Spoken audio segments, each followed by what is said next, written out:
अस्सलामुअलैकुम everyone family, कैसे हैं आप सब। आई होप आप सब अच्छे होंगे। अल्लाह के फजल करम से, आप सब की दुआओं से अल्हम्दुलिल्लाह हम सब एकदम ठीक है। तो गाइस वीडियो को स्टार्ट करते हैं। हमें क्या करना है, पहले थोड़ी सी कास ले लेनी, इसको पानी में थोड़ी देर तक भिगो कर रखना है। फिर हमें इस पर नोट लगानी है गाइस। नोट लगाने के बाद हमें एक बल्ला ले लेना है और बल्ले की हेल्प से और सूजे की हेल्प से हम इसको गोल गोल बना लेंगे गाइस।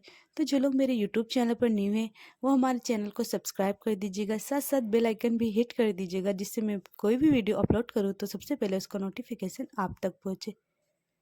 तो गाइस मेरे एक वीडियो पर 1 मिलियन व्यूज हो चुके हैं गाइस। वो सब आप सभी के प्यार और मेरी मेहनत और सबसे पहले अल्लाह पाक के रहमो करम से हुआ है गाइस। तो गाइस आप सभी ऐसे ही मेरी सारी वीडियोस को बहुत सारा प्यार देना है गाइस, क्योंकि जो मैं मेहनत कर रही हूँ आप सभी के लिए, क्योंकि एक एक इसको बनाना एंड शूट करना कितना मुश्किल होता है। तो फ्रेंड्स आप सभी को मेरी वीडियोस कैसी लगती हैं कमेंट्स में ज़रूर बताइएगा। मिलते हैं लास्ट में, जब तक आप लोग वीडियो को एंजॉय कीजिए।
गाइस फाइनली मेरी जो डाली है वो बन के रेडी हो गई। बस थोड़ा सा ही प्रोसेस बाकी है, इसको उतारना है गाइस। काश जो है हमारी, इसको काट देंगे और इसको उतार देंगे। उसके बाद हम एक हरा बल्ला लेंगे, उसी के हेल्प से हमने जो ये ऊपर बनाया है डिज़ाइन, उसको बना लेंगे गाइस। फिर देखिए हमारी डाली माशाल्लाह से कितनी प्यारी लग रही है। गाइस अगर आपको ये डाली अच्छी लगी तो प्लीज़ एक प्यारा सा कमेंट्स और लाइक्स ज़रूर दीजिएगा। मिलते हैं नेक्स्ट वीडियो में। अल्लाह हाफिज़, बाय बाय।